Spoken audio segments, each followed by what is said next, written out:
Pode começar. Boa tarde a todas e todos. É uma alegria enorme encontrar aqui sócios da ABRE, estudantes de graduação, membros da diretoria da nossa associação e nossos convidados, particularmente o professor Tiago Amparo, que aceitou o nosso convite para uma conversa sobre um tema da maior importância, em relação ao qual existem muitos mal-entendidos. E nós optamos por convidar a todos para essa conversa, porque a nossa ideia não é fazer palestras sobre esse tema, mas encarar diretamente aquelas que são consideradas as maiores objeções para que se fale na prática de crimes contra a humanidade e genocídio durante a pandemia de Covid-19. Essa atividade é uma iniciativa da Associação Brasileira de Relações Internacionais como preparação para o seu 8º encontro nacional, que vai acontecer entre 26 e 30 de julho, virtualmente, infelizmente. O objetivo do nosso encontro desse ano é discutir relações internacionais e ciência na era das pandemias, olhares transdisciplinares sobre desafios globais. O nosso site do evento está no ar, vocês encontram nas nossas mídias sociais tanto o endereço para acessar a página do evento, como a chamada de trabalhos, que está aberta, e a gente espera que o campo das relações internacionais mostre tudo que tem produzido sobre o tema da Covid-19, mas também de uma forma mais ampla sobre os impasses que a gente vive hoje como cientistas, como acadêmicos.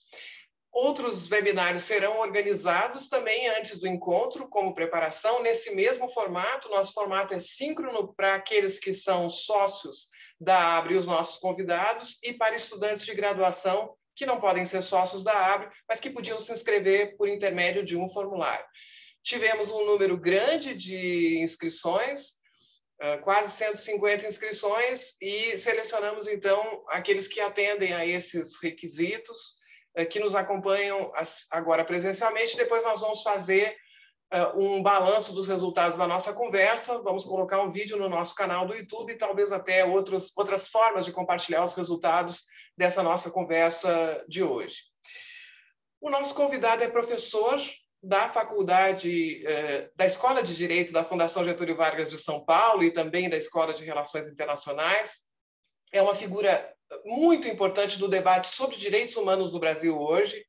Vocês encontram a formação dele no banner de convite. Eu não vou dizer todos os títulos, os diplomas e as publicações do professor Tiago, mas eu faço questão de dizer que ele tem conduzido no debate público brasileiro iniciativas da maior importância e, particularmente sobre esse tema, ele foi um dos poucos acadêmicos que ousou escrever na sua coluna da Folha de São Paulo diretamente sobre a questão do genocídio durante a pandemia de Covid-19. Nosso convidado, então, não poderia ser outro a não ser o Tiago Amparo, professor de Direito Internacional e de Direitos Humanos, também uma forma de olhar os fenômenos que é extremamente importante e não raro tem sido negligenciada nas análises sobre a pandemia de Covid-19. Eu quero também, como eu já combinei com o Tiago, eu quero introduzir o tema, por que nos parece importante falar, não adianta só dizer que é importante, né? Tem que dizer por quê. Por que nos parece importante abordar com coragem essa temática e ganhar em qualidade técnica da nossa argumentação, não só qualidade técnica, mas também um fôlego reflexivo sobre do que nós estamos falando.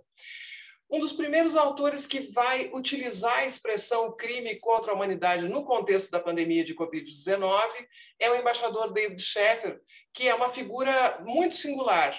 Ele negociou tribunais penais internacionais da maior importância, como o da ex-Iugoslávia ou o Tribunal Internacional para Ruanda. Ele também foi negociador dos Estados Unidos na gestão Clinton do Estatuto de Roma, do Tribunal Penal Internacional. Infelizmente, os Estados Unidos não vieram a ratificar esse estatuto, mas participaram ativamente da negociação. É alguém conhecido por uma visão bastante conservadora em relação ao papel da Justiça Penal Internacional, e ainda assim, em abril do ano passado, nós não tínhamos esse número de casos confirmados e não tínhamos esse número de óbitos. O embaixador Sheffer, se referindo não ao Brasil, mas se referindo sobretudo à China e os Estados Unidos, ele fala, e creio que é um dos primeiros a fazê-lo, ele fala diretamente que os erros e as falhas na resposta à pandemia de Covid-19, quando intencionais, podem configurar crimes contra a humanidade no sentido do que é previsto no artigo 7º do Estatuto de Roma.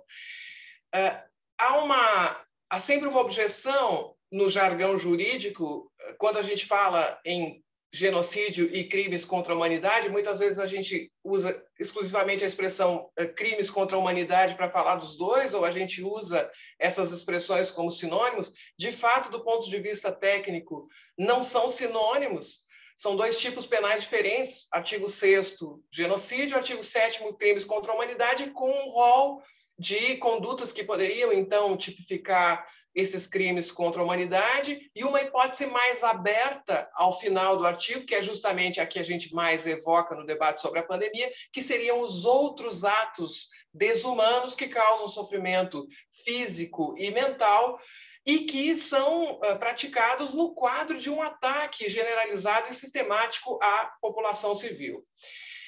Apesar de fazer essa precisão, é sempre bom lembrar que a expressão crimes contra a humanidade vem antes da expressão genocídio. A primeira vez que se fala em crimes contra a humanidade, se está falando, na verdade, lá no início do século XX, do genocídio armênio. Depois nós viemos a utilizar a expressão genocídio, mas nós estamos falando dos crimes gravíssimos praticados contra os armênios. Havia essa sede de dar nome a essas atrocidades.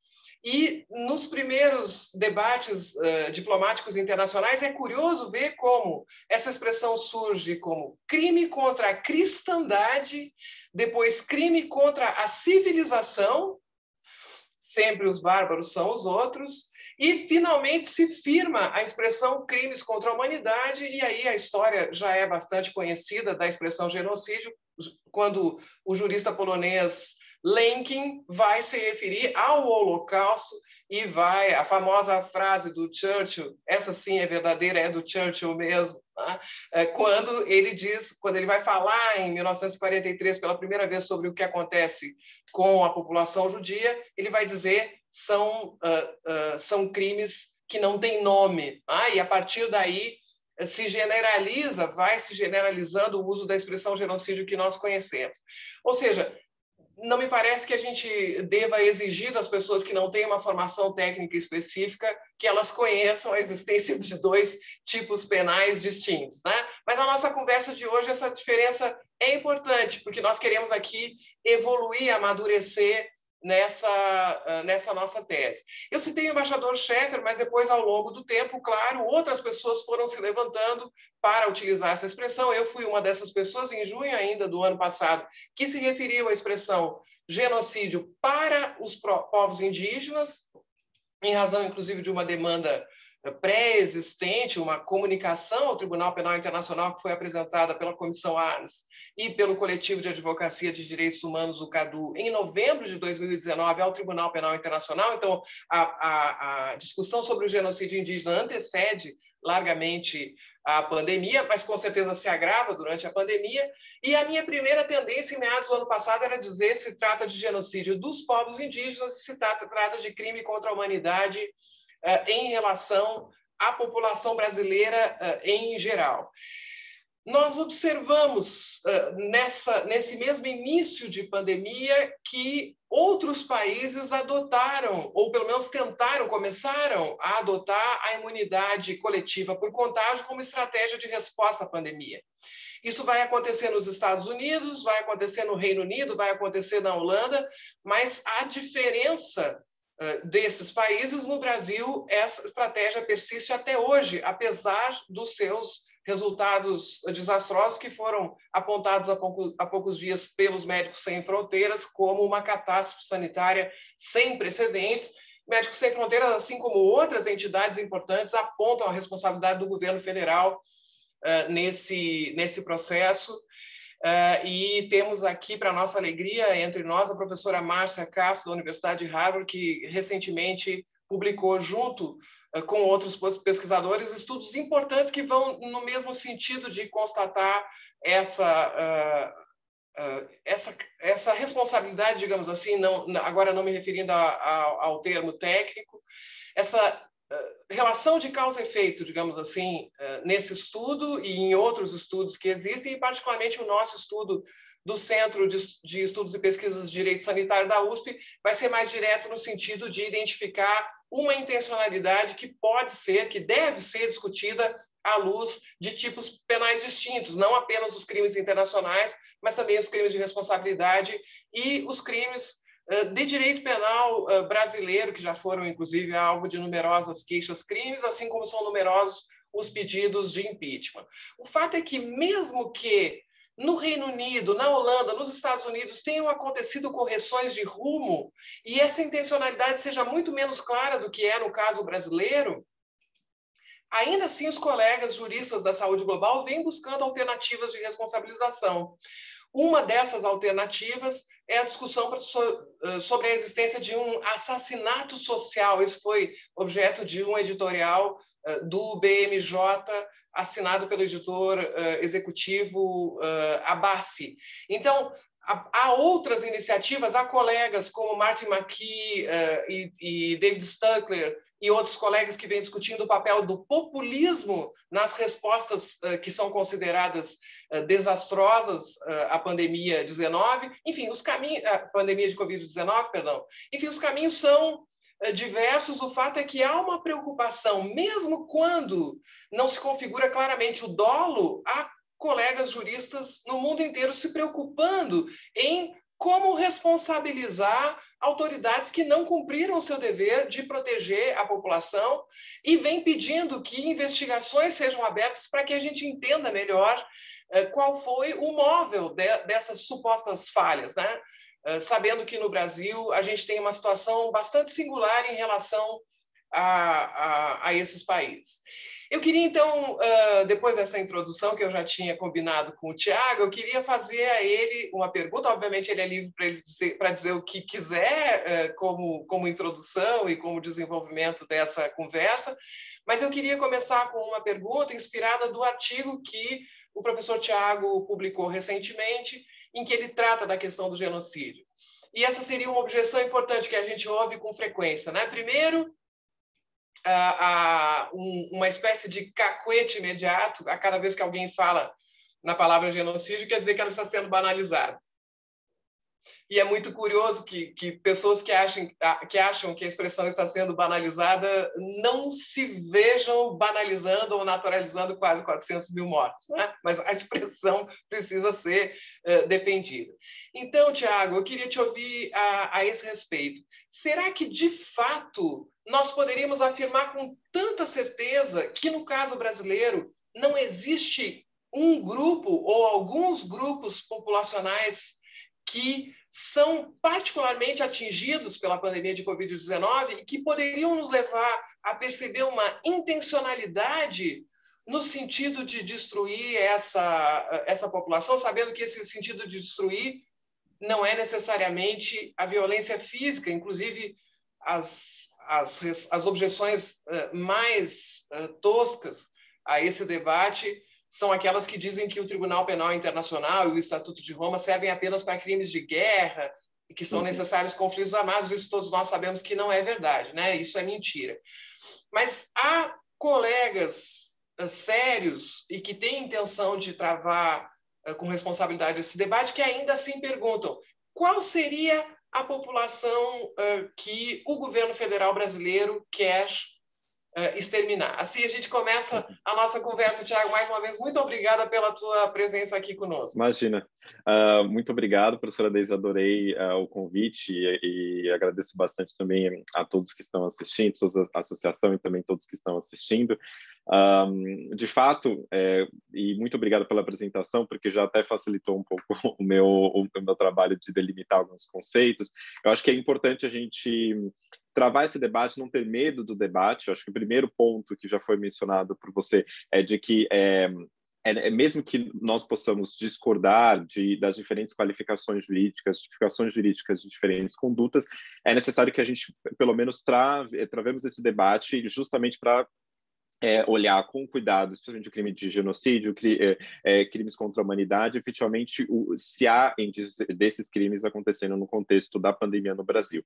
Quando a gente vai olhar no contexto de crime de genocídio, tal qual previsto no Estatuto de Roma, que o Tratado Internacional que o Brasil ratificou, estabelece ali, no artigo 6º, justamente uma série de atos, que a gente chama de elementos objetivos ali do crime, uma série de atos que, se conduzidos de uma forma que tenha a intenção, né, de destruir todo em parte um grupo, seja nacional, étnico, racial, religioso, enquanto grupo, ou seja, com animosidade específica, com dolo específico relacionado a esse grupo, a gente está diante aí possivelmente de um crime de genocídio. Ou seja, o crime de genocídio ele pode ser praticado de diferentes formas, mas ele sempre tem que levar em consideração esse foco esse dolo específico, que é justamente a intenção de destruir em toda em parte um certo grupo nesses critérios, nacional, étnico, racial, religioso.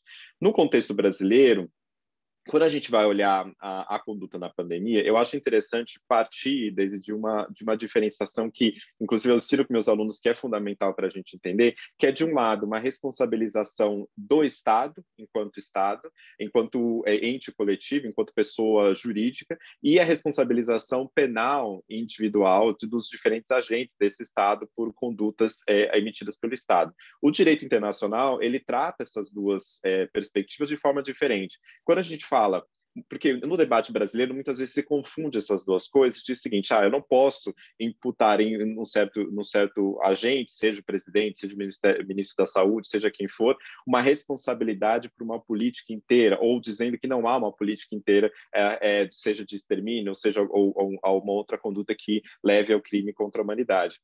Na verdade, primeiro a gente precisa diferenciar essas duas coisas. Quando a gente está falando de responsabilidade do Estado, de um lado, a gente está falando de uma série de atos que são atos, obviamente, o Estado é feito de pessoas também, então são atos que é feito por pessoas, mas que pode ser atribuível ao Estado como um todo. E aí, diferentes formas de atribuição. O Estado pode, por exemplo, oficialmente chancelar certas condutas que ameaçam direitos e que violam uma obrigação jurídica internacional, como, por exemplo, quando o Estado chancela um tratamento precoce que não existe com relação à pandemia, ou quando ele chancela uma violação do direito à vida de diferentes partes da população.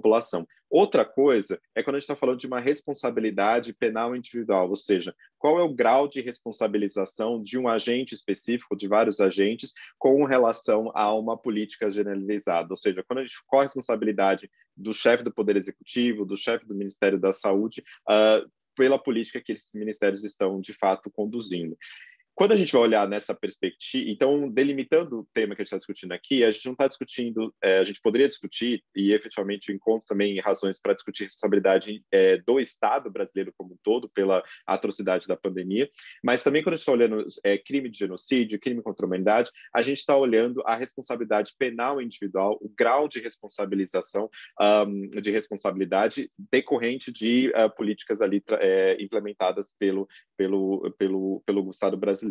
E aqui não são só políticas oficialmente determinadas, acho que isso é importante também levar em consideração. Quando a gente fala políticas do Estado, a gente fala que precisa ter algum tipo de organização daquela atividade, mas não precisa ser uma política. Obviamente, a gente não vai entrar no site do Ministério da Saúde e digitar ali genocídio. Não tem uma divisão de genocídio dentro do Ministério da Saúde. É um exemplo bobo que eu estou dizendo, mas, na verdade, é um pouco que, às vezes, o debate se reduz, às vezes, a isso. Quer dizer, eu preciso achar uma política oficial de genocídio. Não é isso que a gente está falando. A gente está falando de um nível de organização que depende da organização do Estado, porque senão ele não poderia ser um ataque sistemático, no caso, por exemplo, de crime contra a humanidade, ele não poderia ser um ataque sistemático generalizado se não tivesse alguma forma de organização, seja do Estado em si, ou seja de alguma atividade, um outro ente que tem essa capacidade geral de efetivamente promover um ataque.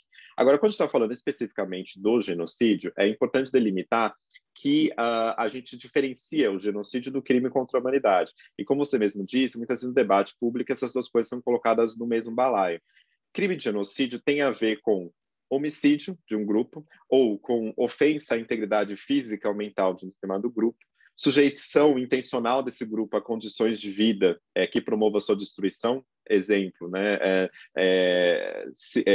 a má administração intencional de oxigênio, distribuição de oxigênio em determinada região, imposição de medidas destinadas a impedir nascimento no determinado grupo, ou transferência de crianças de um grupo para o outro, de um grupo étnico, nacional e racial. Todas essas condutas, que são os elementos objetivos do crime de genocídio, elas precisam ser feitas com um dolo específico, que é esse de destruir em todo em parte um grupo nacional, étnico, racial, religioso. No contexto brasileiro, o argumento sobre genocídio se torna mais forte quando a gente está falando especificamente de populações indígenas, especialmente. E aí eu diria até populações indígenas e comunidades quilombolas. Nesses dois grupos especificamente, a gente está olhando, a gente tem que se perguntar qual o grau de responsabilidade de diferentes autoridades, seja o Ministério da Saúde, o Ministro da Saúde, seja o Presidente da República, com um dolo específico de atacar esses diferentes grupos, com um dolo específico de destruir em toda em parte esses diferentes grupos, promove políticas organizadas do Estado que levem a essa destruição parcial total desses grupos. Então, quando a gente fala de genocídio, a gente está falando de o mais difícil do genocídio. Aí eu entendo que o debate, às vezes, quando ele vai para o lado técnico, há muita gente que discorda de enquadrar como genocídio, porque esbarra nesse primeiro obstáculo, que é justamente a intencionalidade, né? Essa destruição no todo em parte de um grupo específico. No contexto brasileiro, especialmente que a gente vai olhar onde se morre de Covid, eu acho que é importante a gente levar isso em consideração. Quando a gente vai ver o mapa, por exemplo, que o Instituto Socioambiental e outras organizações indígenas fizeram para falar sobre genocídio indígena no contexto da pandemia, quando a gente vai olhar, e aí da sua própria pesquisa, olhando os atos de Estado efetivamente contra a população indígena, como, por exemplo, vetos presidenciais que em políticas efetivamente feitas para grupos específicos, né, indígenas. Quando a gente vai olhar, por exemplo, a demora e a omissão do poder executivo em efetivamente implementar um plano de proteção da população indígena, que se discutiu e o STF precisou voltar várias vezes na decisão para efetivamente pressionar uma política de proteção. A discussão sobre a proteção de populações quilombolas e se colocava, não se incluía na política nacional. Isso tudo tem a ver com a sujeição intencional desses grupos indígenas e quilombolas a uma política que leve à destruição total, parcial desses diferentes grupos. E isso também não tem que se dar num contexto, em geral, o genocídio se dá num contexto efetivamente de políticas direcionadas a um grupo específico, e a gente basta ver o histórico do Poder Executivo, do presidente e de outros membros ali do Poder Executivo, de hostilidade contra esses grupos específicos. Não é de hoje que a gente sabe que o presidente tem uma hostilidade específica contra quilombolas, a quem ele já comparou com animais, né, e medidos em arrobas, com povos indígenas também.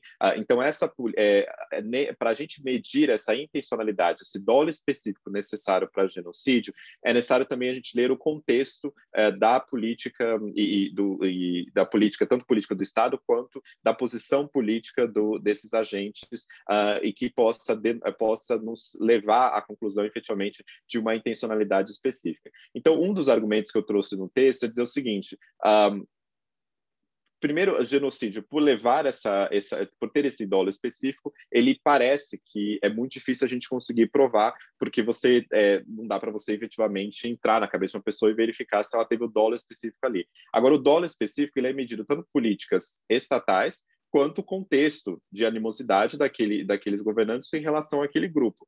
Então, hoje no Brasil a gente tem condições efetivas, e a CPI da pandemia, eu espero que também revele um pouco mais disso, a gente tem condições efetivas, e há quem já tenha feito isso, no mapeamento de onde aconteceram as principais mortes de povos indígenas, quilombolas, quando aconteceu isso, quais foram os incentivos em termos de políticas do Estado para promover esse extermínio e esse ataque efetivo a essas populações, destruição efetiva dessas populações, ou maior vulnerabilização dessas populações, e fazer também um cronograma para verificar como que esses diferentes atos do Estado foram determinados especificamente pelo presidente, pelo ministro da Saúde. Eu acho que parte da pesquisa, desde que você fez e os seus colegas da USP fizeram, da Conectas, tem muito a ver com isso, ou seja, a intencionalidade ela está efetivamente demonstrada, inclusive por atos normativos, né? Ou pela rejeição de se fazer atos normativos, como, por exemplo, de vetos presidenciais. Então, não é muito longe, não é a gente tentar esticar a corda nesse sentido, quando a gente vai olhar o aspecto de intencionalidade. E antes de devolver para você, eu acho que tem um outro aspecto também importante, desse que a gente tem que levar em consideração, é que quando a gente pensa em genocídio, a gente em geral pensa naquele caso do o general Sérvio, que vai lá na Guerra da Bósnia e mata e ordena que você mate diferentes refugiados ali na Guerra da ex-Yugoslávia. Isso também é genocídio, porque ali tem uma animosidade muito clara com relação a um grupo específico, mas também há diferentes gradações e diferentes formas de responsabilidade penal, criminal no âmbito do direito internacional. Basta ver o artigo 25 do Estatuto de Roma, deixa isso muito claro. Quem comete o crime estabelecido no Estatuto de Roma? São vários agentes. Você pode cometer o crime individualmente, aquele que efetivamente vai destruir diretamente aquele grupo. A quem ordena, solicita ou instiga a prática desse crime. Então, basta ver, por exemplo, nos discursos presidenciais, se há algum tipo de incitamento, ordem ou solicitação para cometimento desses crimes, ou seja, para destruição em todo em parte desses diferentes grupos, principalmente grupos indígenas e quilombolas. Basta ver ali com o propósito de facilitar a prática do crime, ou colaborar de alguma forma com a prática do crime.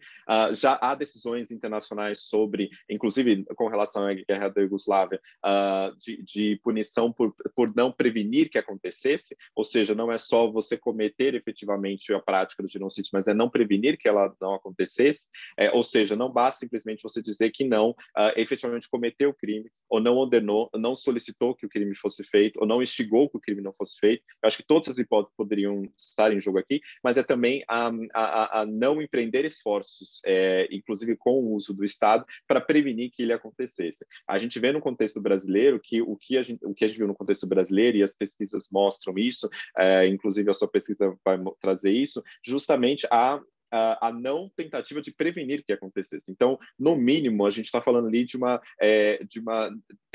não prevenção de que acontecesse efetivamente o genocídio contra a população indígena e contra a população indígena, a população quilombola e outros grupos étnico-raciais que a gente está falando. Então, acho que é importante quando a gente trabalha com direito, eu sempre brinco falando com os alunos que a gente tem que trabalhar um pouco como limpando o diamante. A gente precisa, com muito cuidado, olhar as coisas. E quando a gente olha o termo genocídio, obviamente, o termo genocídio, pela sua história, que você trouxe um pouco na introdução, ele é, o que eu coloquei ali no texto, um termo político-jurídico.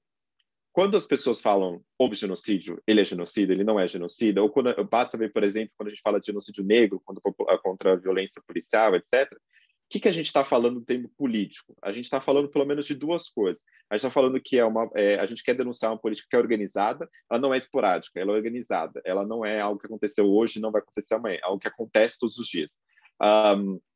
Além disso, a gente precisa mostrar que ela não é aleatória, ela tem uma intencionalidade ali por trás e especificamente uma animosidade contra um grupo específico.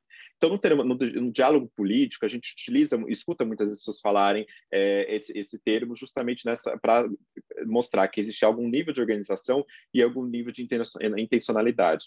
Obviamente, quando a gente vai ver para o lado jurídico, você começa a limpar um pouco esse diamante para verificar o que, de fato, a gente pode qualificar como genocídio. E aí, nesse sentido, a gente precisa separar, de um lado, o que é responsabilidade do Estado como um todo, ou seja, quando você tem ações de diferentes, seja presidente, ministro da Saúde, e outros ministros e outros entes do Estado, o que esses atos podem ser atribuídos ao Estado como um todo, e que tipo de responsabilização o Estado brasileiro como um todo pode sofrer em diferentes cortes internacionais, seja em cortes internacionais como a Corte Nacional de Justiça, seja em Corte de Direitos Humanos como a Corte Interamericana de Direitos Humanos, isso é uma coisa, e que não está fora de cogitação. A outra coisa é a responsabilidade penal individual desses diferentes agentes, e aí para isso a gente tem que levar em consideração os elementos subjetivos do crime, ou seja, a intenção específica que tem que ser provada. Segundo, os elementos objetivos, ou seja, quais são os atos ou omissões que a gente precisa ter para que esses crimes sejam cumpridos, sejam feitos. E um deles é a sugestão intencional de um grupo a condições de vida que levem à sua destruição.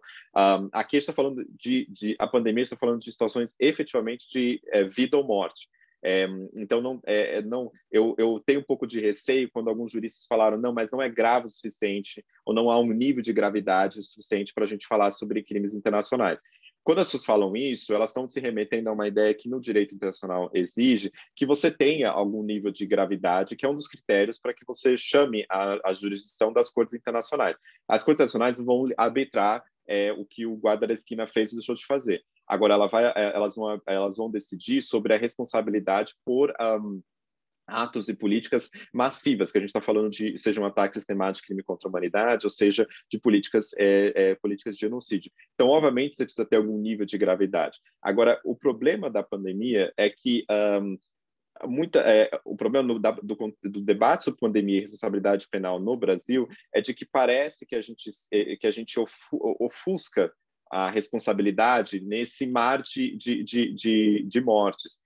E esse ofuscamento da responsabilidade nesse mar de mortes, ele na verdade, é horrível para a responsabilização, porque parece que tudo está diluído. Primeiro, parece que é um fato da vida 400 mil pessoas, quase 400 mil pessoas morrerem, como se isso não fosse resultado de práticas específicas. E segundo, a gente dilui a responsabilização por atos específicos. Provavelmente, se o presidente Bolsonaro tivesse aqui, ele responderia, olha, eu não ordenei matar ninguém, né?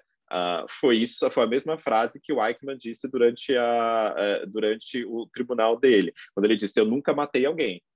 Ao mesmo tempo, ele era a pessoa responsável pelo transporte de pessoas para campos de concentração. Então, a gente está falando efetivamente de uma situação que a gente tomar muito cuidado dessa banalização da perda das vidas e que nem tem respaldo no direito internacional, porque você pode ter vários graus de responsabilização desses diferentes agentes. Ao menos tentar prevenir o genocídio era algo mínimo que deveria ser estabelecido, mas a gente vê que por atos específicos que são podem ser postos efetivamente uma cronologia de diferentes atos de Estado por agentes específicos, seja pelo ministro da Saúde, pela demora da vacina, pela logística com relação ao oxigênio, pela questão de barreiras sanitárias de povos indígenas, tudo isso leva ali a discussão chama a atenção, pelo menos, a discussão sobre genocídio.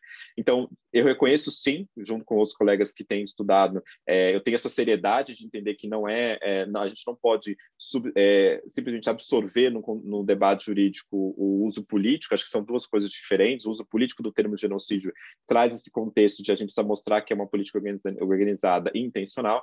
Agora, isso não nos exime da responsabilidade enquanto juristas de olhar com seriedade o crime e olhar que a gente está falando não de uma política como um resultado, um fato da vida que não pode ser posto num cronograma e numa cronologia de atos de Estado que levaram a essa condição. Também a gente tem que não se furtar de olhar que também no contexto brasileiro a gente tem, especialmente nesse governo, uma animosidade com grupos específicos, especialmente indígenas e quilombolas, e é nesse contexto que se dá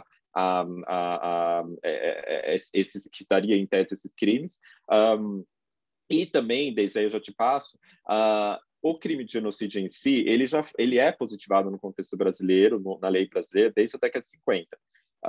Então, quando a gente fala assim sobre genocídio no debate jurídico, parece que a gente está falando algo vindo de outro planeta. Eu vi pessoas escrever na Folha de São Paulo, em outros jornais, dizendo o seguinte: olha, não vamos falar de genocídio porque genocídio é algo que só se discute no âmbito internacional. Mentira. Genocídio também se discute no âmbito nacional. Existe uma lei desde da década de 50 está positivando o genocídio. O Brasil ele ratificou o Estatuto de Roma. Então, um dos princípios, efetivamente, do direito internacional é o princípio da complementariedade, ou seja, a gente precisa efetivamente empreender esforços para a investigação desses crimes. Quando as pessoas dizem, não, eu não posso ter a investigação sobre esse crime no contexto brasileiro, porque isso é coisa do direito internacional, das cortes internacionais, e também não é tão sério assim para levar para a AIA. Eu li isso no jornal. E aí, para a gente levar nessa conclusão, a minha primeira reação quando eu escutei sobre genocídio e sobre o debate sobre genocídio foi, mas ok, a gente está levando a sério, enquanto comunidade jurídica no Brasil, essas alegações de genocídio? A Procuradoria-Geral da República, ao menos, abriu uma investigação nem sobre genocídio, mas em geral sobre o presidente da República, abriu depois sobre o ministro da Saúde, depois de ser pressionada internamente, internamente também pelo STF, para discutir sobre a responsabilização do ministro da Saúde e nem sobre o presidente. Ou seja, hoje se discute, por exemplo, a discricionalidade ou não, né, do Procurador-Geral da República em abrir essas investigações. Mas isso está muito claro pelo princípio da complementariedade, que significa o quê? Que a gente tem, um dos critérios para os quais esses crimes podem ser investigados e eventualmente punidos internacionalmente, você precisa que o Estado esteja unwilling or unable, né? Ou seja, ele não esteja disposto ou ele não seja capaz de efetivamente investigar esses crimes. Nós somos capazes de investigar esses crimes. A lei, desde a década de 50, acontece que nós não queremos. Então, a gente está falando do contexto internacional justamente porque não há uma discussão séria sobre o cometimento desses crimes no contexto nacional. Então, no genocídio, a dificuldade é essa, efetivamente. Eu acho que não é um debate leviano. Agora, é um debate também que a gente não pode se furtar de olhar de frente para verificar, dentro de atos específicos dessas autoridades, porque a intencionalidade ela se mostra por meio dos atos ou omissões existentes. Ela não dá para você entrar na cabeça das pessoas, embora o nosso presidente fale tanto que é fácil entrar na cabeça do que ele pensa sobre povos indígenas e quilombolas.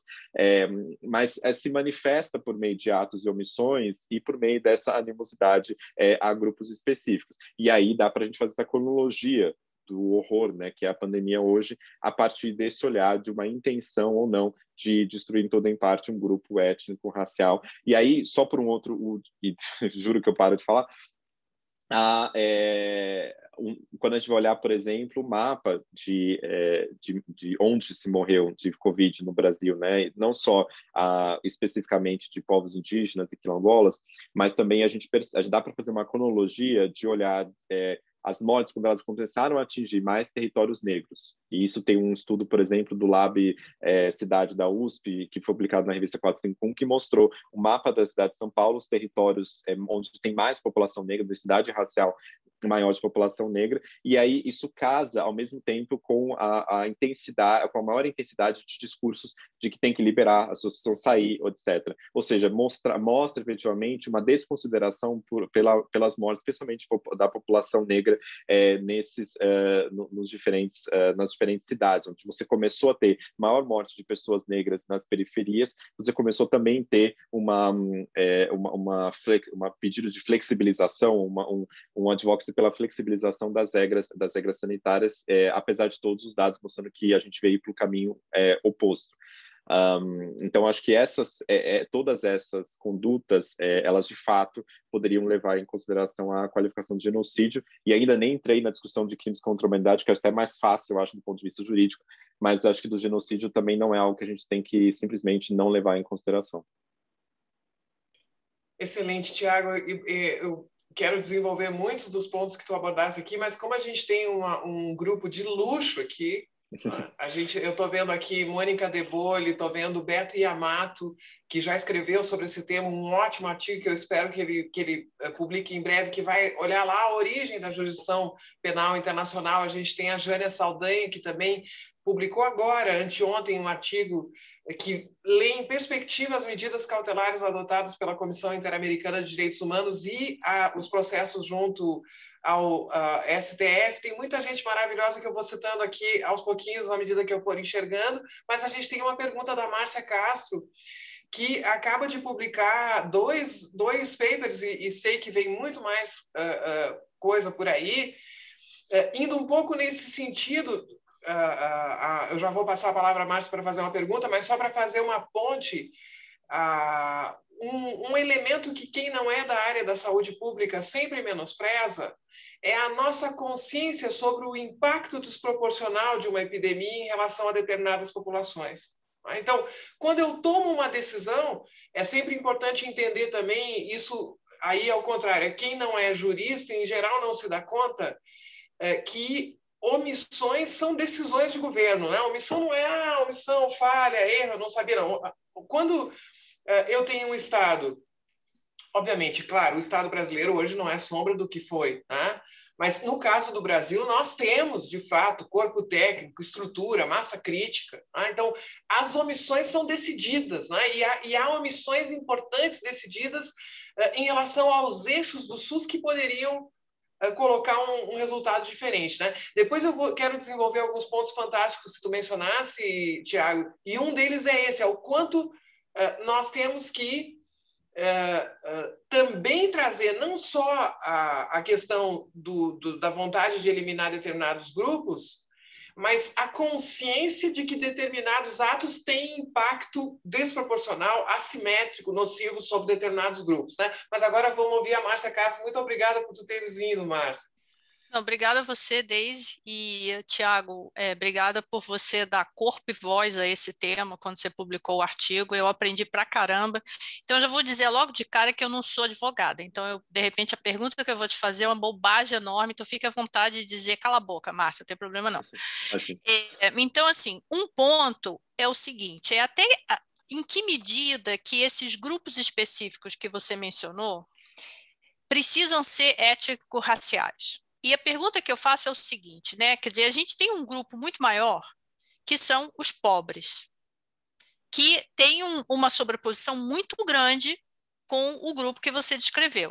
E por que eu trago isso? Porque se a gente pensa que a gente tem um sistema de saúde que tem um pacto, né? O pacto da saúde, que envolve o nível federal, estadual e municipal.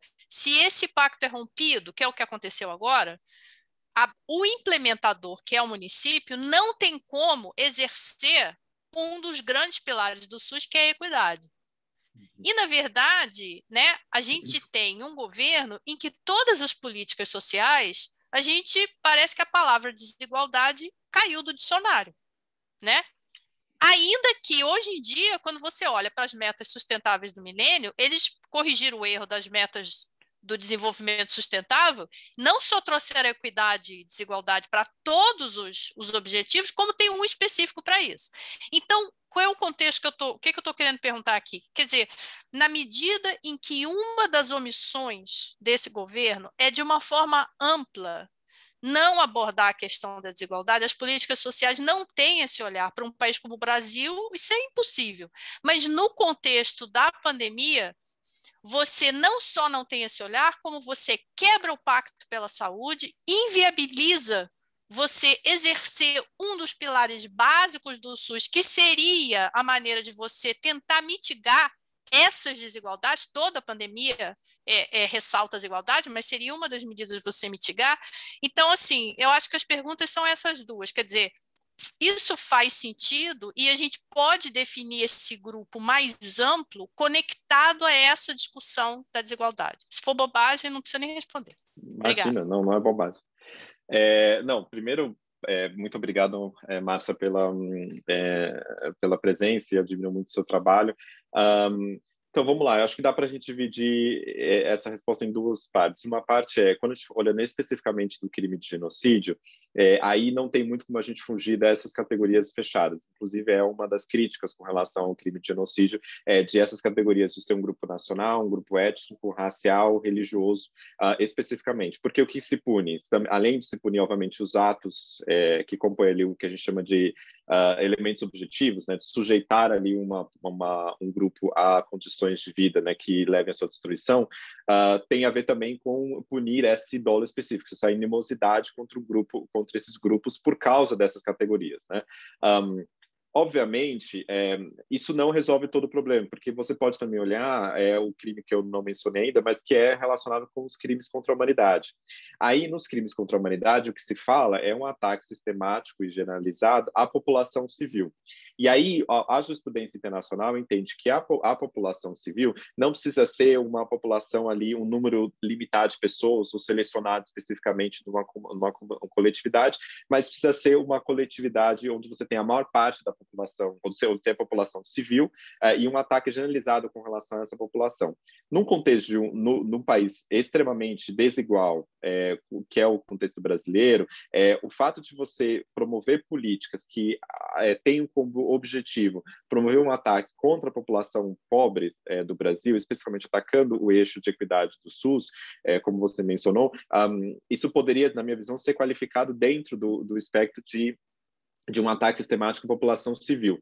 Por quê? Porque quando a gente está falando de um ataque à população pobre, num contexto de um país igual como o Brasil, a gente está falando de um ataque generalizado contra um grupo, não com um grupo limitado, mas com um grupo amplo da população e da população civil, que isso poderia enquadrar no crime contra a humanidade.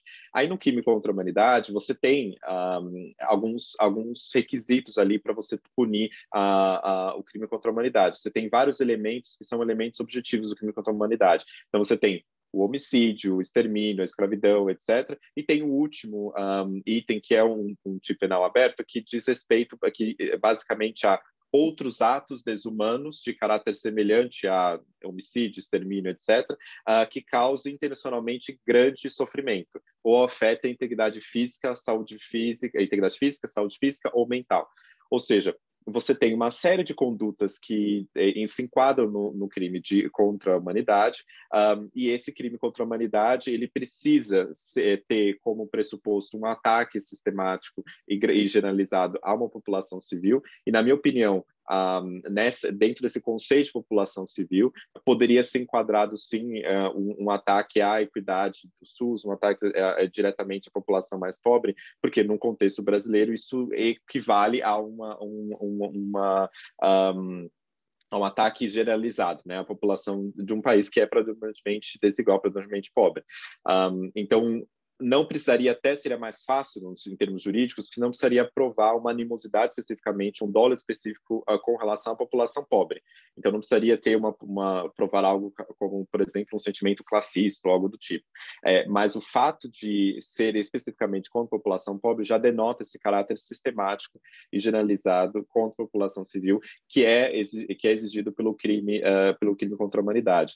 Então, no direito internacional, os dois crimes que a gente está falando aqui especificamente é o crime de genocídio, que é mais fechado justamente porque ele tem essa delimitação do dolo específico, e você tem um outro tipo penal que são os crimes contra a humanidade, que apresentam um rol de condutas, e uma delas é efetivamente esse tipo penal mais aberto, que é outros atos desumanos de caráter semelhante. E aí, que diz caráter semelhante significa o quê? Ele precisa guardar alguma semelhança com a gravidade dos atos que estão elencados nesse rol, né? O homicídio, extermínio e escravidão e outros atos ali colocados.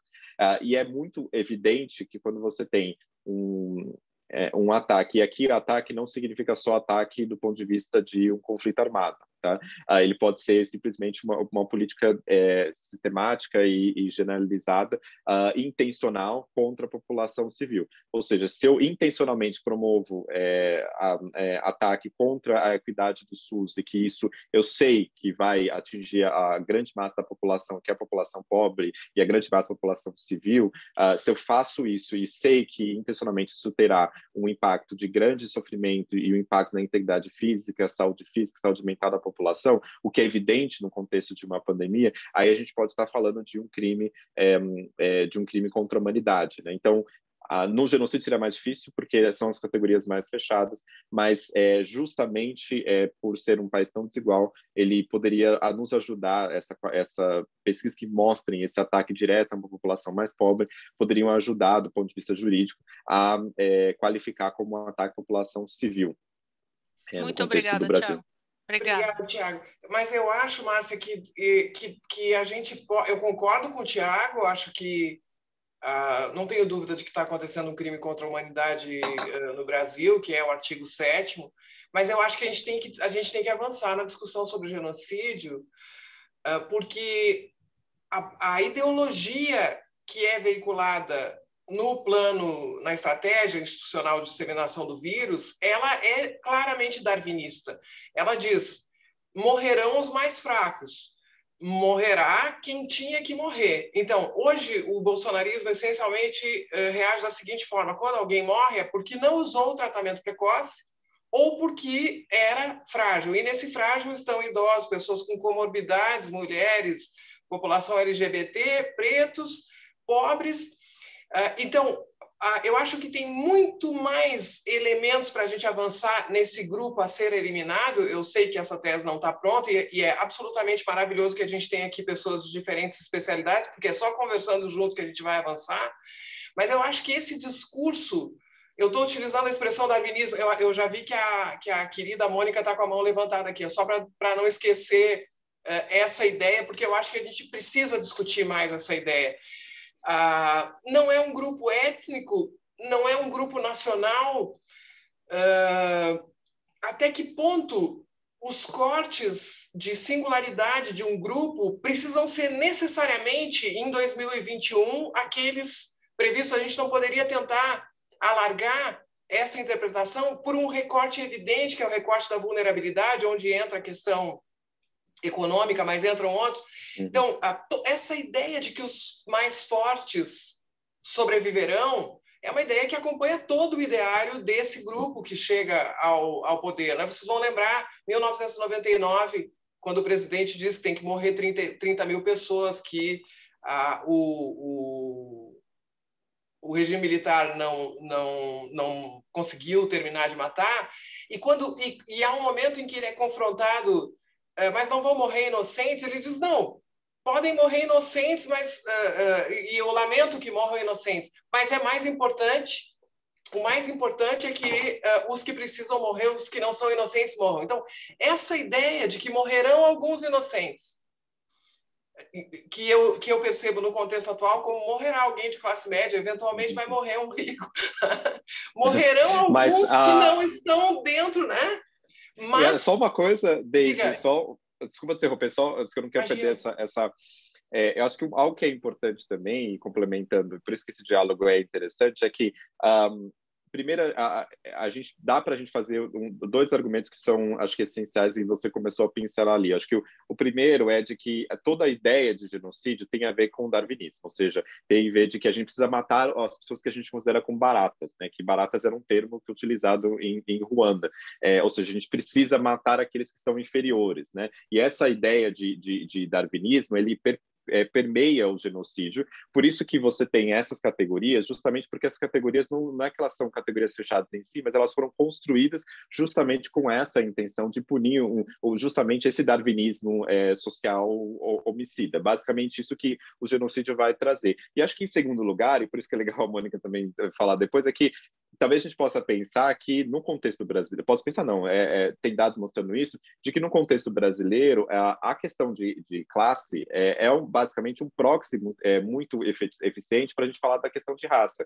Quando a gente vai olhar quem são a maior parte das pessoas que são mais de 60% de pessoas empregadas, informais e outras categorias ali no contexto brasileiro, são pessoas negras, são grupos específicos que a gente está falando. Então, eu acho que, sim, tentando avançar e aí dialogando aqui, né, eu acho que talvez algo que a gente possa pensar é justamente essa combinação desses dois fatores para agregar a questão da questão de classe, a questão dos mais pobres. Ou seja, existe um discurso darwinista que remete muito a uma visão do conceito próprio do genocídio, desse dolo específico, e segundo, num contexto brasileiro, historicamente, e os dados de hoje, economicamente, também mostram isso, mercado de trabalho, qualquer outro dado que a gente vai olhar, você vê que a questão de classe, ela serve como um proxy para a questão racial, para a gente delimitar efetivamente quem é o negro e quem não é o negro no contexto brasileiro.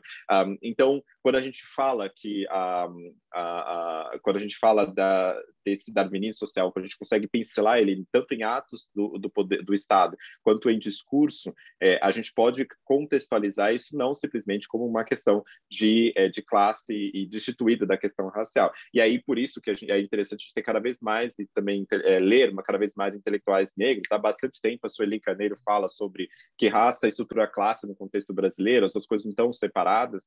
Então, acho que é importante a gente talvez fazer essa intersecção, que acho que para isso a gente não precisaria nem expandir juridicamente, falar, olha, existe uma outra categoria aqui dentro do genocídio, mas você pode olhar dentro da questão racial étnica, que ver raça como classe, como um proxy para a questão racial, e ver a questão do darwinismo social como um dos componentes ali essenciais da prática e da retórica genocida. Eu acho agora que isso gostei. Não é... Agora gostei. Não, eu já estou pensando aqui no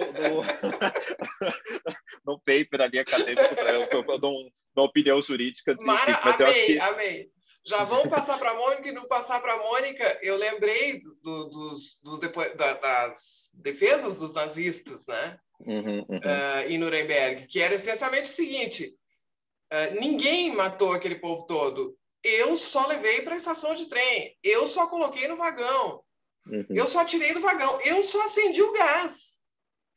Então, quer dizer, essa intencionalidade quebrada, essa fragmentada, é também típica desse discurso. Então, eu acho que a nossa tarefa é sistematizar. Diga, Mônica.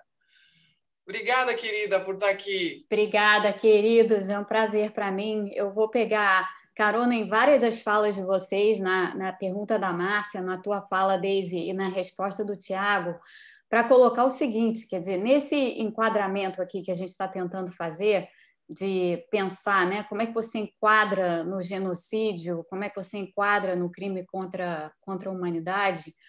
Quando a gente, no caso brasileiro, a gente tem uma riqueza em particular nos nossos microdados e nas pesquisas que o IBGE faz.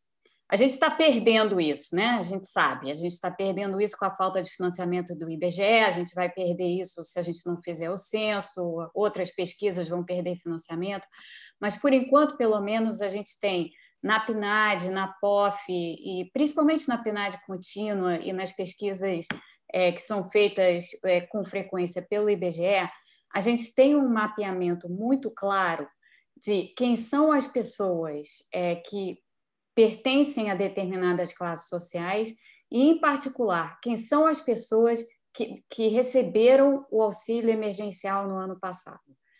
E pelos dados, você consegue quantificar com muita clareza que a maior parte das pessoas, assim, desproporcionalmente, como seria de se imaginar, a maior parte das pessoas que recebeu o auxílio emergencial no ano passado foram pessoas negras e indígenas, os que conseguiram receber, né? Não foram muitos, mas os que conseguiram receber. Então, você consegue, a partir desses dados do auxílio, junto com os dados do IBGE, você consegue qualificar muito claramente quem foram as pessoas, quais foram os grupos, que foram justamente os grupos que foram depois extremamente afetados por essa política perversa do governo de ter eliminado o auxílio emergencial antes que a pandemia ou que a tragédia, que a calamidade pública tivesse acabado. Então, o governo pôs uma data para o auxílio acabar antes da pandemia ter acabado. Pior, fez isso no momento em que a pandemia, na realidade, estava se agravando no país e se recusou, isso aqui olhando agora do ponto de vista específico das ações do Ministério da Economia, se recusou a discutir a renovação do auxílio até recentemente, né? Até poucas semanas atrás, né? Quando então foi posto em prática um novo auxílio que, na verdade, de novo, olhando essa questão de que grupos são afetados, novamente afeta desproporcionalmente esses mesmos grupos, porque o auxílio que foi colocado em prática é um auxílio insuficiente, de valor insuficiente, como nós sabemos, e com características extremamente perversas. Então, por exemplo, o auxílio que foi colocado em prática congela efetivamente a pobreza em agosto de 2020, ao recusar que pessoas que tenham se tornado pobres, entre aspas, ou elegíveis a receber o auxílio a partir de agosto de 2020, não possam fazê-lo. Então, a gente tem uma fotografia congelada da pobreza do país em agosto de 2020, que não se permitiu que isso, em vez de ser uma fotografia, fosse, na verdade, uma expressão da realidade. A gente sabe que muitas pessoas caíram na pobreza, a gente sabe que muitas pessoas passaram a ter fome desde meados do ano passado, e, no entanto, intencionalmente, o governo congelou em agosto de 2020. Não há nenhuma razão para ter feito isso dessa maneira, nenhuma, porque as razões colocadas foram porque isso diminui o contingente de pessoas elegíveis e, portanto, o peso sobre as contas públicas é menor. Ora, como assim? A gente já sabe, né, dos efeitos da pandemia sobre a economia, que se você não controla a circulação de pessoas, tudo se torna pior. Então, são argumentos que não se sustentam, mas que, olhando nesse corte de dados exatos aí do auxílio emergencial, quem ele beneficiou, quem ele deixou de beneficiar, em particular nesse período agora de agosto até início de abril, quando ele foi recolocado em prática, a gente consegue ver esse corte muito bem, a gente consegue ver exatamente quais foram os segmentos afetados. E aí você consegue, acho, pelo que você está dizendo, Tiago, você me corrija se eu estiver errada, você consegue enquadrar nos dois, né? Você consegue enquadrar no que se caracteriza como genocídio e, claro, você consegue enquadrar no que se caracteriza como crime contra a humanidade. Não, com certeza. Eu acho que, Mônica, tem algo muito importante que você falou. Eu acho que quando você olha a política econômica, você também pode olhar tanto essa questão do auxílio como sujeitar a população a condições de vida que levem à sua destruição. Isso fica evidente, né, quando a gente está falando. E também, e aí isso é um dos atos que levam ao genocídio, um dos elementos objetivos do genocídio, como também você a ter ali um ataque sistemático à integridade física, saúde física e mental da população, que também é um dos elementos objetivos do crime contra a humanidade. E eu acho que tem um outro aspecto também importante, desde aí pensando na questão da raça e cor. A gente não pode esquecer que durante um período de tempo não teve a contabilização, a obrigatoriedade de contabilização de raça e cor, e que houve, lembra que teve Justiça Federal em maio, já tinha 2-3 meses de pandemia, que determinou, provocada ali pelo Instituto Luiz Gama e também outras ações da Coalizão Negra, etc., para que se incluísse o critério raça e cor dentro dos dados oficiais. E o próprio artigo 25 do Estatuto de Roma estabelece que uma das formas de responsabilidade criminal individual é quando você tenta encobrir, e aí é o termo que é utilizado pelo Estatuto de Roma, você tenta encobrir a prática de um determinado crime internacional. Ou seja, quando eu não tenho dados, eu estou tentando invisibilizar, eu estou tentando encobrir a prática de um ato criminoso contra aquela população, especificamente em razão de sua raça e cor. Então, a gente tem também um dado importante aqui, que aí a gente não precisa nem entrar numa discussão sobre a forma que o racismo no Brasil funciona, né? Lélia Gonçalves dizendo o preconceito ali, o racismo por denegação, ou seja, a gente finge que não existe. E como é a forma de a gente fingir que não existe? A gente também manipula os nossos dados, a gente encobre os dados, a gente não contabiliza raça e cor, a gente tenta ir contra os dados justamente para colaborar para colaborar com a ação, com o cometimento desses crimes, por meio de encobrir que esses crimes estão sendo cometidos. Mas a gente finge que eles não estão sendo cometidos. Isso é uma das formas também de responsabilização e que é importante a gente levar em consideração também no que a gente está falando de raça e cor, né, que aconteceu no contexto brasileiro. A gente passou meses sem ter esses dados sistematicamente colocados, ainda mesmo depois de eles serem colocados, há tentativas ali de encobrir esses dados sistematicamente que a gente vê até hoje, né? E, historicamente, Tiago, o único censo demográfico brasileiro que não teve o quesito raça-cor foi em 1970, logo depois da ditadura. Então, a gente já tem um histórico. Não, eu tenho um histórico, com certeza. E ouvindo vocês agora, eu estou lembrando da ação claríssima no sentido de expandir o grupo de trabalhadores que não podia ter auxílio emergencial, porque o Bolsonaro vetou a lei do auxílio emergencial, tirando cabeleireiro, manicure, motorista de aplicativo, né? Quer dizer, tirando as populações profissões, que são exercidas por população de baixa renda e majoritariamente negra, majoritariamente pobre. Se a gente olha os atos de governo, os atos normativos, eles estão sempre visando essa população para que ela se exponha. E o que a Mônica disse vai no mesmo sentido. Quando eu suspendo o auxílio, eu dou um auxílio que eu sei que é insuficiente, o que eu faço? Eu faço com que as pessoas se exponham.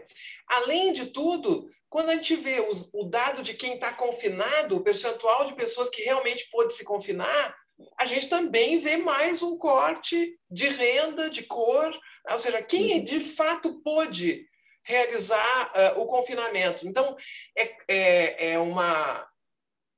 quando os nossos colegas juristas mais ortodoxos dizem a gente não vê um recorte definido de qual a população atingida, uma grande figura jurídica chegou a dizer, então o Bolsonaro quer matar toda a população? Não! Não é toda a população, nem todo mundo pode se internar no Sírio-Libanês, nem todo mundo pode se internar no Einstein, né? Quando eu gero a sobrecarga do sistema, quem é que não vai ter o oxigênio? Quem é que não vai ter? Claro, há alguns... Quando a gente está lidando com 200 milhões de pessoas, pode acontecer que falte algum insumo em algum hospital privado em algum momento, mas não será a regra. Não será a regra, né? Esse será o lugar do inocente, que agora é o lugar do rico, que pode, por uma circunstância, vir a perecer, né? E eu acho que, desde uma coisa que é importante que você mencionou, né, de um grande jurista disse isso, eu acho que existe uma falha também no direito brasileiro, né, de que, em geral, muitas vezes a gente faz argumentações que são abstratas, sem levar em consideração a riqueza de dados, né, como a Mônica falou, a Márcia falou, você falou, a riqueza de dados que existem. O direito, ele serve como uma categoria para enquadrar, mas enquadrar a realidade. Se a gente não entender a realidade, a gente não consegue enquadrar nada. Então, não dá para a gente simplesmente utilizar essas categorias abstratas sem que a gente levar em consideração efetivamente qual é a realidade. Acho que por isso que o que a gente está fazendo aqui, que é essa intersecção com diferentes áreas do conhecimento, de quem estuda saúde pública, quem estuda economia, quem estuda o direito, porque é só assim que a gente consegue unir a complexidade da realidade que a gente tem no contexto da pandemia no Brasil, que eu enfatizo, a gente precisa separar o joio do trigo, porque não é o business as usual, não é o fato da vida, não é o Brasil fez o que pôde fazer em relação a outros países. Não, quando a gente tira esse manto de que é business as usual, a gente percebe que tem muita coisa embaixo do tapete, que não é nem tanto embaixo do tapete, porque são atos do Estado, né, publicizados, etc., mas que a gente consegue colocá-los numa ordem cronológica que mostra efetivamente essa intencionalidade. O fato do Brasil, em termos leigos, quando a gente lê, fala não é possível que esteja acontecendo no Brasil, né? Então, qualquer coisa que acontece de retrocesso com relação à pandemia, a gente sempre se pergunta, não é possível que a gente vai ser o pior, que vai ser o único que vai gastar tempo discutindo sobre vacina privada, vai ser o único que vai impedir e não quer assinar contratos, é o único que não quer efetivamente fazer o auxílio emergencial e que foi pressionado para fazer isso, é o que não quer colher dados sobre raça e cor e que está lutando contra o distanciamento social. Isso não é algo que foge do direito. Na verdade, isso é punido, tanto no aspecto de crime contra a humanidade, quanto de genocídio. Basta a gente ter a coragem de olhar a realidade, tirar esse manto de complexidade da realidade, porque dados não faltam, e efetivamente a gente conseguir enquadrar nas categorias jurídicas existentes. Então, acho que é um argumento preguiçoso também dos meus colegas do direito, alguns deles, obviamente, quando eles falam, não dá para a gente falar, ou já escutei também, não, é só política de Estado, não dá para a gente... Óbvio que a gente dá, porque são atos individualizados. Quando você tem o presidente falando isso, quando o Paulo Guedes fala uma coisa, quando não só fala, como faz, e quando você tem, por exemplo, o incentivo que você falou sobre categorias essenciais, sobre profissões essenciais que não estavam ali sujeitas, né, ao isolamento. Lembra que teve, por incentivo do governo federal, você teve algumas cidades, alguns estados discutindo que empregadas domésticas eram essenciais, então elas tinham que continuar trabalhando, e tem outras categorias ali que eram majoritariamente pessoas negras, pessoas pobres, sendo sujeitas à pandemia, né, e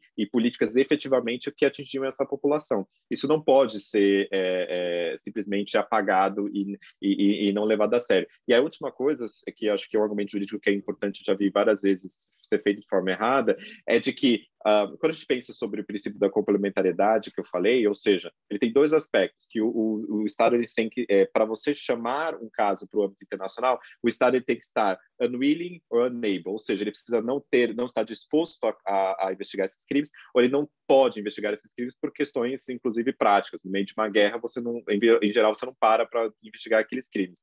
No contexto brasileiro, as duas instâncias acontecem. Por quê? A legislação penal brasileira, ela não pune crimes contra a humanidade enquanto crimes contra a humanidade.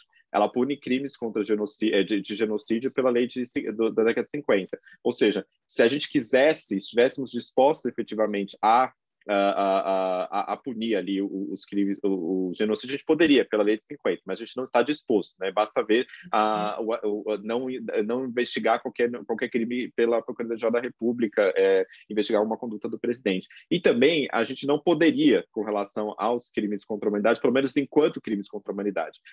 Por quê? Porque não tem uma legislação que diga crimes contra a humanidade, uma legislação nacional de crimes contra a humanidade. Obviamente, você tem outros crimes, né, contra a saúde pública, e você tem outros crimes que, inclusive, o parecer recente da OAB é muito bom porque ele vai colocar isso muito claramente, de que, olha, existe uma omissão efetiva de que tem o dever legal de zelar pela população, que é o caso do chefe do Poder Executivo, o chefe do Ministério da Saúde, mas eu acho que é importante a gente ter isso em mente, de que muitas vezes se fala, não sei se isso deve ir para o âmbito internacional. Tem que sim, porque crime contra a humanidade especificamente no contexto internacional, a gente não tem uma legislação que espelha isso diretamente enquanto crime contra a humanidade, e de genocídio a gente está muito claramente não disposto a investigar internamente, como basta ver a Procuradoria da República.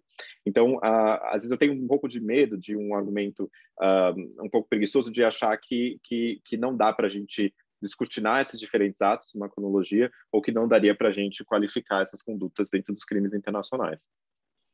E tem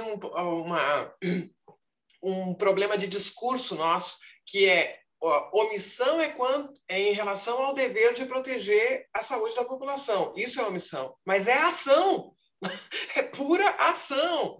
Vai lá e detona o SUS. Vai lá e veta o uso de máscara. Vai lá enfim, é toda essa... Só que esse jogo das palavras ação e omissão fazem com que juristas que podem até conhecer direito penal internacional, mas não estão estudando a resposta à pandemia, deem essas declarações estapafúrdias, né, que atrapalham tanto. E essa omissão, né, quando se fala, não, só foi omissão, então como se a omissão não pudesse ser responsabilizada, e também como se não fosse também ação, como você mesmo mencionou.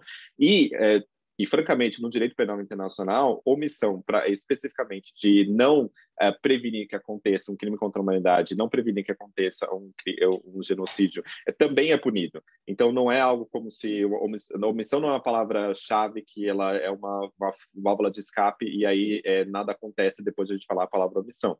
Na verdade, ela muitas vezes é utilizada de forma preguiçosa para a gente não olhar efetivamente os atos que foram feitos, não só a omissão, e também é de forma preguiçosa porque não olha que a omissão, quando você tem a obrigação de prevenir que aconteça o genocídio e não faz, isso também é uma omissão que possa ser considerada internacionalmente. Exatamente. E, no fundo, aí vem o paper que a gente está terminando agora, a pandemia funciona como um instrumento de aceleração do processo anterior, que é do neoliberalismo, né? Então, o que a gente diz?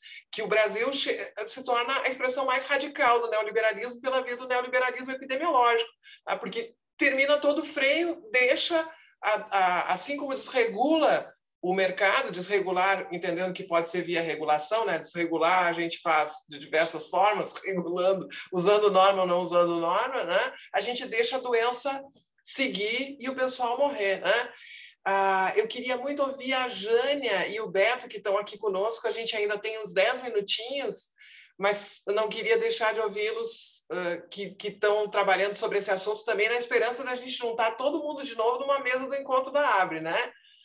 Diga, Jânia. Oi a todos. Eu acho que eu estou sem imagem aí, né, Deise? Tá. Deixa eu ver aqui. Eu não consigo iniciar o vídeo, mas enfim.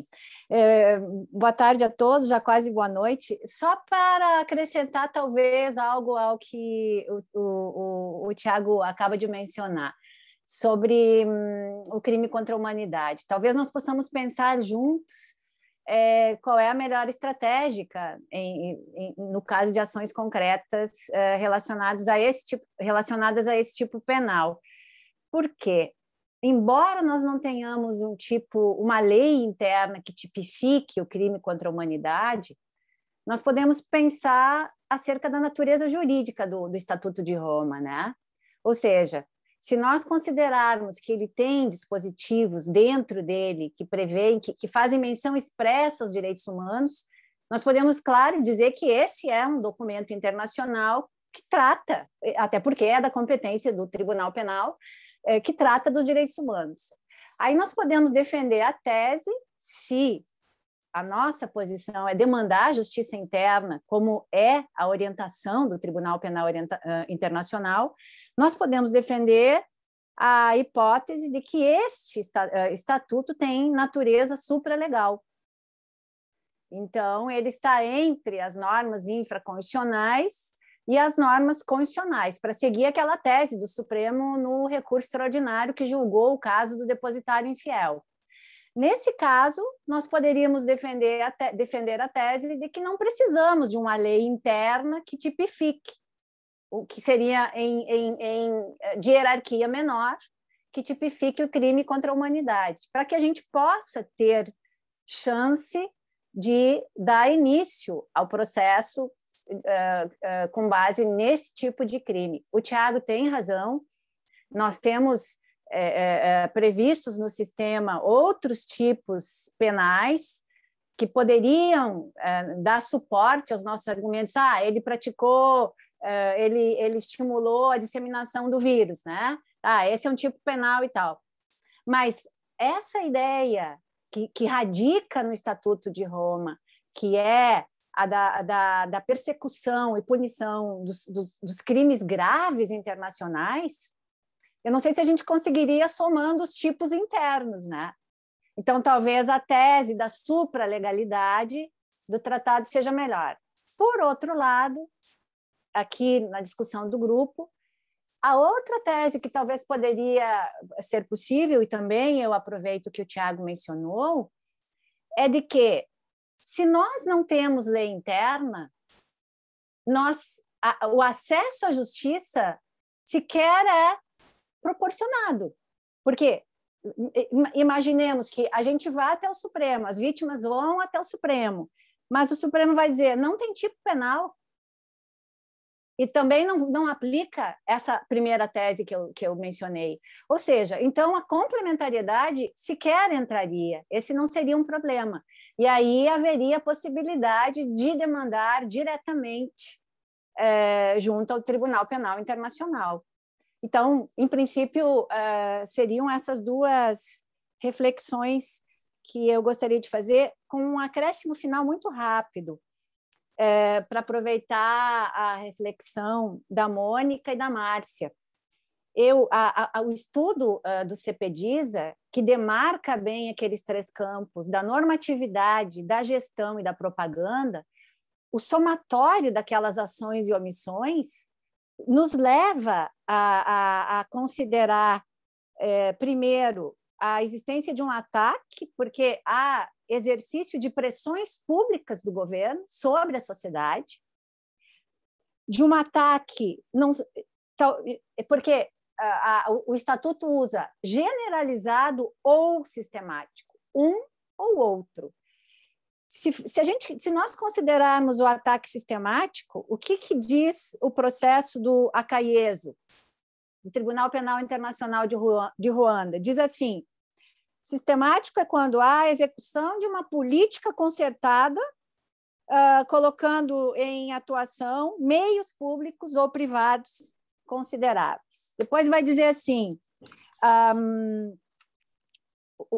então, se soma o ataque ao sistemático, e lá no final, no processo Russidana, vai dizer quando a pessoa age com conhecimento de causa. Portanto, quando o presidente, só para dizer o menos, ele diz assim, todo mundo vai morrer, ele tem conhecimento de causa que as pessoas vão morrer. Né? Esse é apenas um pequeno exemplo. Então,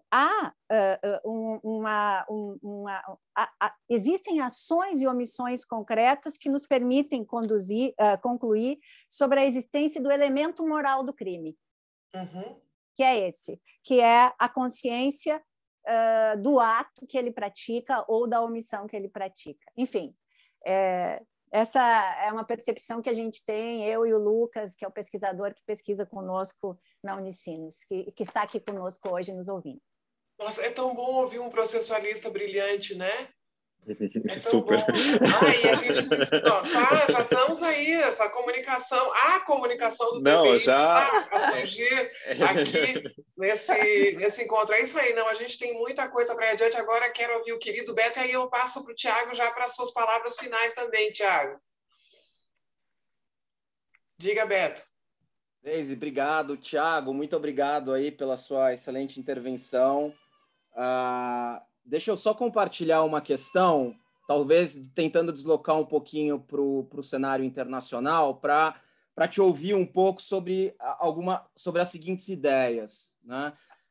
Eu noto que muito tem sido falado sobre genocídio e crimes contra a humanidade, mas muitas vezes partindo exatamente de certas premissas já enquadradas pela lógica e pelo princípio da complementaridade, que coloca em conversa, né, desde um ponto de vista talvez estadocêntrico, essa relação, né, do que acontece no Brasil, dentro do Brasil, em relação quando, né, e você muito bem colocou, quando for o caso, em relação à jurisdição complementar do TPI, por exemplo, né? Mas eu queria deslocar essa conversa um pouco para o ponto de vista internacional, né? E se a gente pensar a história da responsabilização penal individual e internacional, né? Desde tentativas do começo do século, mas passando também por aquele caso que você mesmo mencionou, que é o caso Eichmann, mas mais recentemente, caso Pinochet e tantos outros, é possível que a gente traga para a conversa também uma discussão de uma outra estratégia complementar, que seja uma estratégia, de um lado, que bebe na tradição da jurisdição universal, tal como pensada de uma maneira horizontal entre as jurisdições penais dos estados nacionais, independentemente do Brasil, né? E aí a tradição da jurisdição universal, seja ela tal como tipificada no Tratado contra a Tortura, que famosamente foi aplicado no caso Pinochet, né? Seja ela numa discussão para além do direito baseado nos tratados, no que a gente poderia identificar numa norma que vai sendo construída no costume internacional, no que se refere, né, a genocídio, crimes contra a humanidade, crimes de guerra e até mesmo tortura, desde o caso Pinochet, né? E aí eu acho que tem dois pontos interessantes. Um é, em que medida tem uma discussão sobre a responsabilização penal internacional e individual do Bolsonaro enquanto chefe de Estado em exercício, e depois, quando ele deixar o cargo, espero que muito em breve, e se tornar um ex-chefe de Estado, né? E a discussão de crime internacional, mais especificamente genocídio, crimes contra a humanidade, tortura, eu acho que apontam para uma discussão de imprescritibilidade da responsabilização dessas pessoas, né? E aí, o que eu estou tentando apontar é que acho que dentro das estratégias que pelo menos me interessam, né, e eu estou muito feliz de participar, eu acho que a gente também precisa começar a lançar uma sombra no futuro do Bolsonaro, né, que é a sombra que foi lançada sobre o Bush filho no âmbito, né, da guerra contra o terror, etc. e tal, que ele vai ter que pensar muito bem quando ele pensar em sair do Brasil, porque ele pode ser objeto, né, com fundamentação nesses crimes que a gente está discutindo, mas à luz da tradição da jurisdição universal, né, ele pode ser preso e julgado por qualquer estado do planeta à luz dessa tradição, né? E eu diria até mais, né? A depender da forma que se construa aí uma plataforma internacional em favor desse tipo de responsabilização, por que não pensar, inclusive, numa forma de jurisdição universal, que é aquela forma que foi reconhecida no próprio Estatuto de Roma, que se dá quando o Conselho de Segurança da ONU faz o referral, né, para o TPI de alguma maneira, né? Então, e aí talvez eu esteja pensando um pouco mais politicamente do que tecnicamente aqui, né? Mas o que eu te convidaria, de repente, a compartilhar seriam seus pensamentos sobre essas outras formas, né, de eventuais responsabilizações penais internacionais individuais do Bolsonaro, que lancem luz para essa forma, digamos assim, mais horizontalizada entre os estados, né, de formas de responsabilização. E aí eu fico pensando, né, de que maneira, da mesma forma que se fala do princípio ou da norma da obrigação de prender ou extraditar, de prender ou julgar, né, no caso do Pinochet e de outros no âmbito da tortura, poderia ou não poderia se aplicar nesse caso, né? Porque me parece que não só é muito plausível você defender tanto alegações de genocídio e de crimes contra a humanidade contra o Bolsonaro, e você, Daisy, né, tem maravilhosamente compartilhado isso, mas a pergunta seria, em que medida a gente não pode extrapolar para além, por exemplo, do Tratado de Roma e evocar outras possibilidades como a da jurisdição universal? Não sei se você tem algum pensamento que possa compartilhar, mas eu acho que a provocação é um pouco essa. Obrigado. Imagina. Não, ótima as provocações, as duas, e acho que primeiro, acho que as duas, tanto do Beto quanto da Jane, elas convergem para uma ideia que eu acho essencial, e a gente pode até ir terminando com essa ideia, eu vou comentar também a questão da jurisdição universal, que é às vezes, quando a gente fala sobre crimes internacionais, e a gente fala sobre crime contra a humanidade, genocídio, etc., e no contexto brasileiro, e que tem uma tradição também, no contexto jurídico brasileiro, que tem uma tradição avessa ao direito internacional, de forma geral, é quase como pedir licença. Então, a gente está pedindo licença para levar a sério o TPI, a gente está pedindo licença para levar a sério o Estatuto de Roma, a gente está pedindo licença para levar a sério o crime de genocídio. Até, por exemplo, uma das estratégias que eu fiz quando eu fui falar sobre genocídio, eu lembrei que tinha uma lei de 50, porque eu sei que para a comunidade jurídica, eu não estou muito me importando para a lei de 50, mas para a comunidade jurídica, que é muito nacionalista, né, no sentido de olhar mais para o direito interno, é quase como pedir licença para a gente discutir sobre o direito internacional e discutir o direito internacional como direito, né, e não só como uma carta de boas intenções. E eu acho que essa é uma estratégia importante. Eu acho que a Jana, quando ela vai falar sobre o caráter super legal do Estatuto de Roma, ou quando a gente pode lembrar que a própria Constituição estabelece no artigo 5º, parágrafo 4º, o reconhecimento do Estatuto de Roma, do Tribunal Penal Internacional, ou seja, não é só um caráter super legal pelo status de tratado internacional, mas também expressamente mencionado, né, formalmente mencionado do ponto de vista constitucional, ali dentro do texto constitucional. Então, não é formalmente constitucional no sentido de passar pelo rito constitucional que foi estabelecido depois, né, na emenda 45, mas você tem ali o reconhecimento direto com relação a isso. Então, acho que as duas falas convergem com essa ideia de a gente levar a sério o direito internacional enquanto direito e não só com uma carta de boas intenções.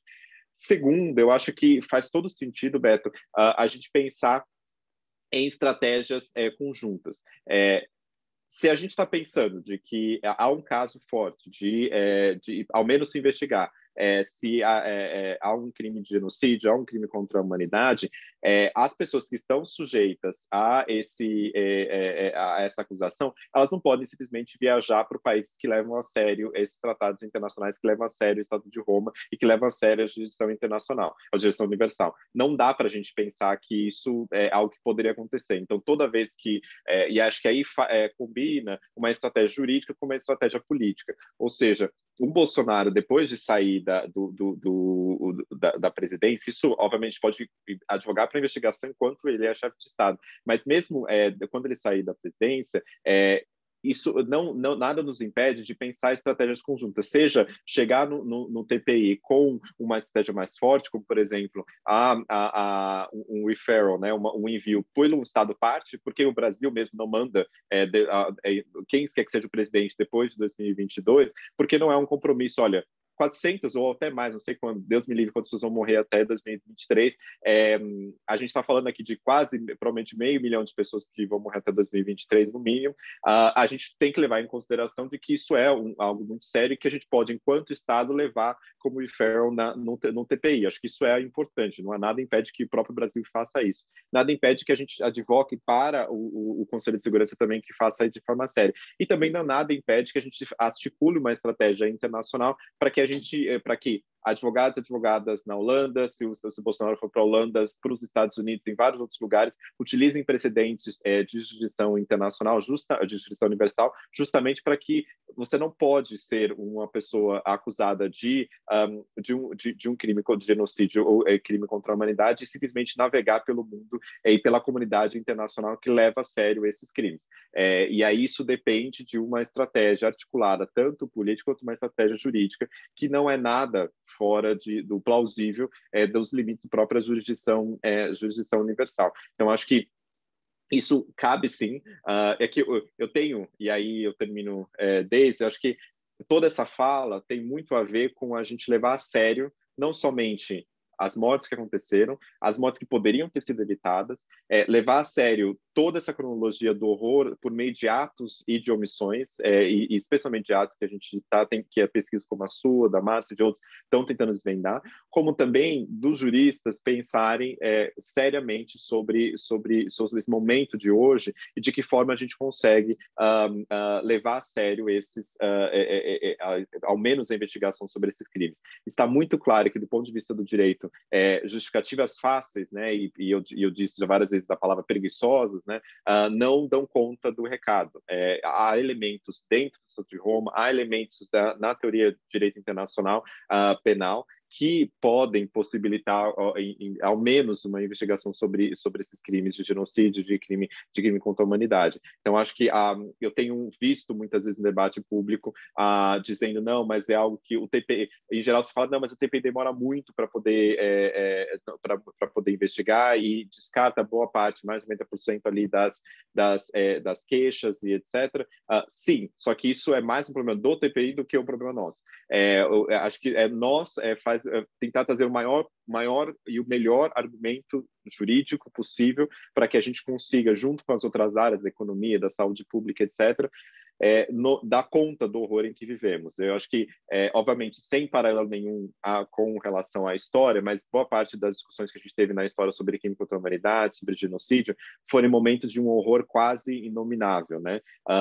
E foi do trabalho, efetivamente, de pessoas que tentaram nominar esses horrores, responsabilizar por esses horrores, dizer quem eram os responsáveis por esses horrores, que de fato a gente conseguiu chegar onde a gente chegou em termos de reconhecer que esses atos são crimes, né? Eu estava lendo recentemente o livro da Hannah Arendt, que ela fala: quando todo mundo é culpado, ninguém né? Ou seja, quando você dilui a responsabilização de tal forma, ninguém se torna responsável por aqueles atos. E eu acho que o que a gente está querendo fazer aqui é que não é um fato da vida, não é um business as usual que tantas pessoas morreram. Poderia ter sido evitado e há quem tem culpa com relação a isso, e a gente precisa fazer algo com relação a isso. Então, acho que é um prazer enorme ter participado desse debate, porque a gente conseguiu avançar em várias frentes e argumentos aqui para a gente pensar efetivamente para evitar que isso aconteça de novo e também para responsabilizar por aqueles que permitiram que isso acontecesse. E vamos continuar, Tiago. Muito obrigada pelo teu tempo nesse momento tão difícil que a gente está vivendo. Obrigada, Jânia. Obrigada, Beto, Carol. Eu estou vendo aqui, eu não vou ler todos os nomes, mas todos que participaram conosco desse encontro, a gente vai continuar pautando esse tema. E uma outra coisa, além do que o Tiago falou sobre... A gente está quase pedindo desculpa por ser internacionalista no mundo hoje, né? Não dá, né? Vamos se empoderar de novo, né? E lembrar desse acervo da humanidade. Não vamos dar recibo que o Brasil caiu nessa barbárie. E para nós, no direito especificamente... parece assim que um grande evento, alguém do internacional conversar com alguém do processo, conversar com alguém de direitos humanos e conversar com a gente. Teve aqui uma grande economista, uma grande epidemiologista e grandes professores como o Tiago, Jânia, Beto, Carol, Haroldo Ramazini, que eu estou vendo aqui, o Samuel teve por aqui, tanta gente bacana. Então, vamos continuar. Eu acho que esse era o maior objetivo. Muita coisa ficou mais clara para mim. Muito obrigada a todos. Queria agradecer também ao Júlio Nogueira, da Airá Eventos, que vai nos acompanhar nessa fase dos seminários preparatórios. A Airá, que faz parte da história da ABRE e que garante a nossa secretaria. Não sei se a Carol quer falar. Só agradecer por esse luxo de abertura. Maravilha, querida. E aí a gente vai editar isso e vai colocar lá no canal em breve. A gente avisa, vai pedir autorização para vocês, tudo direitinho, como corresponde. Um beijo enorme para todo mundo. Muito obrigada por esse momento fantástico de encontro e daqui vai sair muita coisa boa. Beijo para todos, bom descanso, boa noite e a ti, Thiago, especialmente. Muito obrigada. Obrigado, Daisy. Abraço.